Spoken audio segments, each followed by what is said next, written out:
Y obviamente la cuestión más importante es el conflicto palestino-israelí. Preparamos dos informes. Vamos a arrancar con el primer informe que emitió la televisión pública argentina el sábado pasado, y que nos resume qué ha pasado en las últimas par de semanas. Perfecto.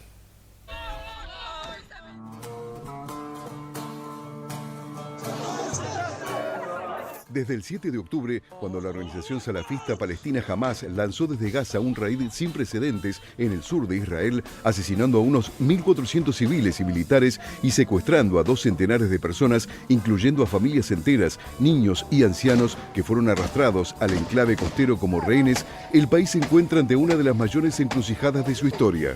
En efecto, debe demostrar que su capacidad de disuasión militar, piedra de toque de su seguridad desde las guerras de los 6 días en 1967 y la de Yom Kippur en 1973, está intacta. Y a pesar de su indiscutible superioridad militar frente a las diversas organizaciones yihadistas palestinas, la manera en que se apresta a hacerlo supone enormes riesgos y costos, tanto militares como políticos.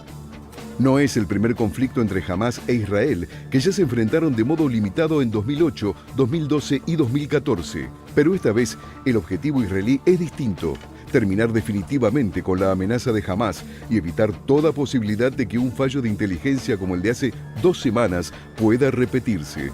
Para lograrlo, sus tropas deben ingresar a la Franja de Gaza, un enclave de 365 kilómetros cuadrados, sometido a bloqueo israelí por tierra y mar desde hace 17 años, luego de que en 2007 Hamás se impusiera electoral y militarmente a Fatah, que ejerce la Autoridad Nacional Palestina desde Cisjordania.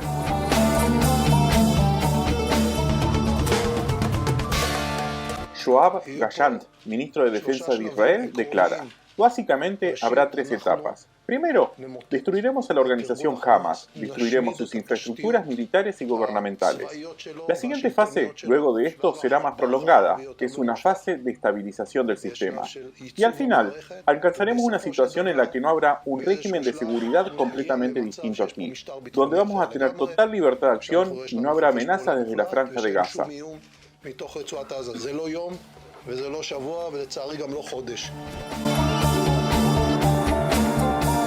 En Gaza viven más de 2.300.000 palestinos y una ofensiva israelí allí supone librar un combate urbano que puede ser largo y cruento. Para preparar el terreno a esa incursión, la aviación israelí está bombardeando Gaza sin pausa desde hace 2 semanas, en las que lanzó más de 6.000 bombas, lo que se acerca al número lanzado por Estados Unidos en Afganistán en todo un año de guerra. Estos ataques, que se supone están dirigidos a objetivos de Hamás, ya causaron cerca de 4.000 civiles palestinos muertos, con el episodio del hospital baptista Al-Ahli, en el que murieron cientos de personas como epicentro de la guerra informativa entre Israel y las organizaciones yihadistas palestinas que cruzaron acusaciones sobre la responsabilidad del ataque. Es que debajo de las estructuras civiles de Gaza, Hamás mantiene una extensa red de túneles que constituye una verdadera ciudad subterránea en la que acumula cohetes, municiones y refugia a sus militantes.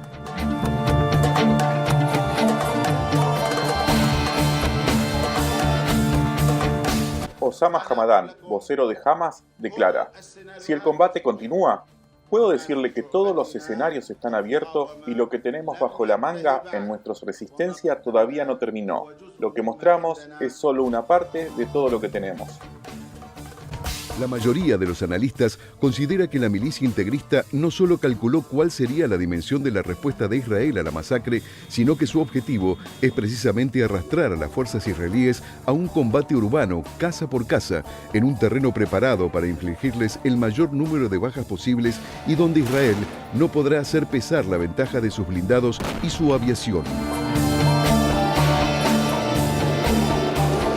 Noemí Bar Jacob, analista de Chatham House, explica: Hamas tiene una posición mucho más fuerte, dado que estuvo construyendo esos túneles durante 16 años.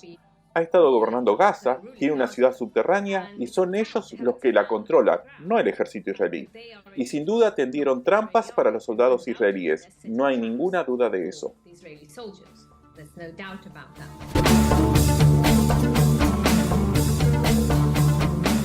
Para esta operación, denominada Espadas de Hierro, Israel convocó un número récord de 360.000 reservistas, con los que busca destruir la mayor parte de la infraestructura del enclave, empujando a su población hacia la frontera con Egipto y volar la red subterránea desde la que Hamás lanza sus ataques. En su reciente visita a Tel Aviv, el presidente estadounidense Joe Biden y su equipo de seguridad nacional dieron luz verde a los israelíes para avanzar con ese plan, pero sin reocupar Gaza de modo permanente. No hay señales de que el gobierno de Benjamín Netanyahu, que afronta duras críticas internas, tenga aún un plan de posguerra. Greg Barton, de la Universidad de Akin, analiza: Israel no pretende volver a ocupar Gaza. Quizás podría ser una coalición regional la que tenga una presencia, una especie de fuerza de paz. Pero el punto es que, al fin y al cabo, Israel no tendrá seguridad sin una solución política duradera y justa. Y si actúa de un modo que sea visto como excesivo e indiscriminado, eso hará mucho más difícil que logren una solución política. El otro riesgo de la ofensiva en Gaza es que Hezbollah, la poderosa milicia libanesa que responde a Irán, abra otro frente en el norte de Israel, donde ya se están produciendo enfrentamientos. Una posibilidad que Teherán agita como advertencia en apoyo a Hamás. El canciller iraní Hussein Amirabdollahian expresa: si las Naciones Unidas y los activistas políticos no utilizan estas limitadas oportunidades en las próximas horas, la posibilidad de que se abran nuevos frentes contra el régimen sionista es inevitable. امکان گشایش جبهه‌های جدید علیه رژیم صهیونیستی اجتناب ناپذیر هست. Israel, por su parte, calcula que podría también haber ataques desde Siria y asegura que puede combatir en varios frentes simultáneos. El vocero de las Fuerzas de Defensa de Israel, Peter Lerner, declara: por lo que sabemos, es Irán quien está interesado en escalar la situación para desafiar a Israel, desafiar a las Fuerzas de Defensa y nuestras actividades en el sur, y es por eso que están utilizando a la organización terrorista Hezbollah para hacerlo. Sin embargo, estamos preparados para combatir, si es necesario, en dos frentes. Tenemos la capacidad de hacerlo. Otra víctima del conflicto es el derrumbe de la diplomacia de acercamiento al mundo árabe que venía tejiendo Tel Aviv con ayuda de Washington, en particular con Arabia Saudita, para aislar a Irán. La resurrección de la causa palestina disolvió lo que parecían diferencias irreconciliables. Y una muestra de lo que podría ocurrir a lo largo de Medio Oriente se vio esta semana con la ola de protestas en Jordania, Líbano, Túnez, Irán y Turquía. Una señal de que la guerra podría extenderse mucho más allá de Gaza.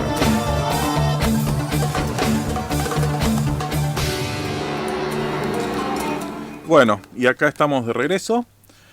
Y me parece que tenemos otro informe.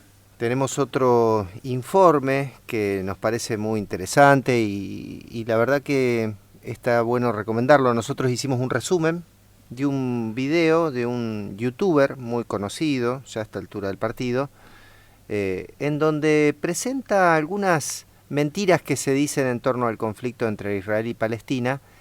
Y vamos a pasar al informe, ¿no? Entonces, el informe se llama Desmontando las mentiras del conflicto entre Israel y Palestina, y el autor es Nico Gutman. En donde es muy difícil poder dilucidar quién está mintiendo, y de esto se trata este video, de ponerle contexto a estas mentiras. 7 mentiras sobre conflicto palestino-israelí. Mentira 1. Este es un conflicto entre buenos y malos. No, este es un conflicto muy complejo y cada sector tiene muchas divisiones internas. Es complejizar la situación, alejarla de esa idea binaria de buenos y malos que solo ayuda a que haya más distancia. Mentira número 2, la mentira de los mapas. Seguramente viste este mapa que habla del avance israelí sobre territorio palestino. Israel está ocupando todo el territorio en el que se establece. Mentira número 3. Israel hizo todo a su alcance para evitar el crecimiento de Hamás. Que la derecha israelí, el Likud, el partido que viene gobernando Israel con alguna interrupción hace 20 años, hizo todo lo posible por que esta organización crezca, que la estrategia que usa Israel es dividir para después poder usar el argumento de no puedo negociar con nadie porque ustedes están divididos. Pero Israel es quien los divide, o una parte de la política israelí está jugando ese juego. ¿Para qué? Para no tener que llegar a un acuerdo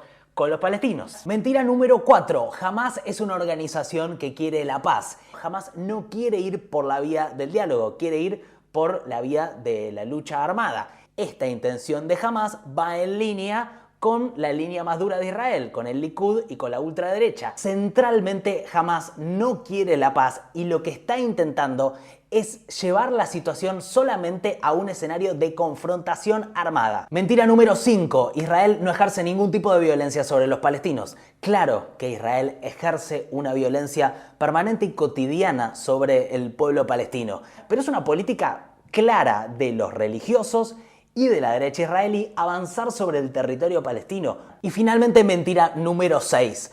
Criticar a Israel es antisemita. Israel no representa a todos los judíos porque no es que el mundo diferencia entre israelíes sionistas y judíos. Es evidente que cuestionar al Estado de Israel no es antisemita porque lo hacen los propios israelíes. Ahora, me parece que sí hay un componente antisemita que se vio en no solidarizarse con las personas que estaban sufriendo las muertes en Israel en este tiempo. Hay un componente antisemita cruzando todo. Y para terminar, quisiera hablar de la que es para mí la mentira más importante sobre el conflicto israelí y palestino. La mentira es: no hay solución al conflicto entre israelíes y palestinos. Eso es mentira, sí que hay solución. El error es pensar que este es un conflicto religioso, pero este es un conflicto centralmente territorial y tiene una solución territorial, pero para esto tiene que haber concesiones y una mesa de diálogo. Informe en Barda Analítica. Y sobre esto, la verdad que recomendamos ver el video completo. Nosotros hicimos un resumen y se van a encontrar, para quienes nos miren por YouTube, se lo van a encontrar en abajo, en toda la parte de comentarios, se va a encontrar todos los links a los videos, a los informes, a las cosas que hacemos. Después de eso, ¿qué agregar? Bueno, agregar la parte de movida diplomática. Hubo un congreso en Egipto que no llegó a nada. Hubo Hamás entregando rehenes. Ya entregó 2 rehenes en un primer momento, supuestamente por cuestiones humanitarias. Después entregó 2 rehenes. Ciudadanos estadounidenses, ¿no? Esos 2 primeros rehenes. Ciudadanos estadounidenses. Y después entregó otros 2 más, aparentemente ayer. Y ahora están hablando de 50, que está dispuesto a 50 adicionales si Israel se abstiene de atacar. Lo que me parece clave en todo esto es la mediación de Qatar. Qatar es, valga aclarar, Qatar es un país donde se hizo el Mundial. Es el país donde se encuentran exiliados muchas de las máximos referentes de Hamás y también es aparentemente el país que proporciona la mayor parte del financiamiento de esta organización. Me trae una reflexión esto de estos nuevos actores en el multilateralismo, ¿no? En un momento en donde se está hablando, hay muchos análisis y se está escribiendo mucho sobre la crisis del sistema de globalización y las capacidades o no que tiene para resolver emergencias. Que aparezcan estos actores, ¿no? Porque no es, o sea, aparece Qatar acá, apareció en el caso argentino, auxiliándonos en algún momento para los pagos los desembolsos del fondo, ¿no? Tal cual, es un actor que está tenés razón. ¿No? Están apareciendo nuevos actores con protagonismo y con ideas nuevas, ¿no? Ya no son solamente los países europeos, Estados Unidos, Rusia. China ya tiene un papel protagónico hace mucho tiempo, pero ahora están apareciendo otros nuevos estados, ¿no? Y además de la cuestión diplomática está la cuestión de financiamiento. Un poco mencionamos lo de Qatar. Otro que hay que mencionar es Egipto, que a través de la intervención de Estados Unidos, que también está haciendo sus giras diplomáticas, finalmente permitieron que a través de Egipto llegue algo de ayuda humanitaria a la Franja de Gaza. Claro. Hay que decir que muy modesta, pero normalmente Egipto coordina toda esa frontera con Israel y normalmente está cerrada esa frontera. Claro. A veces hablamos de Israel contra Palestina, pero resulta ser que Egipto también tiene cerrado ese muro. Claro. Lo que no quiere Egipto es que los palestinos se exilien dentro de Egipto. Exactamente. Una migración interna, ¿no? hacia Egipto. Bueno, yo creo que además de esto, el otro día conversábamos, ¿no? Porque yo te preguntaba un poco por ignorancia también, ¿no? ¿De dónde sacaba los recursos del Hamas para poder contestar con capacidad de fuego, ¿no? Digo, ¿cómo sucede esto, no? Sí, primero hay que tener en cuenta de que muchas de sus armas son, como los famosos cohetes, son de construcción casera. Ajá. Así que no sabemos, yo no soy especialista, pero pero mucho quizás se hace con chatarra, por eso quizás también los cohetes fallan. Claro. Por otro lado, acabamos de mencionar Qatar, y por otro lado, el informe que acabamos de observar, destaca que quizás el propio Israel, la extrema derecha israelí, Claro. ha financiado a Hamas.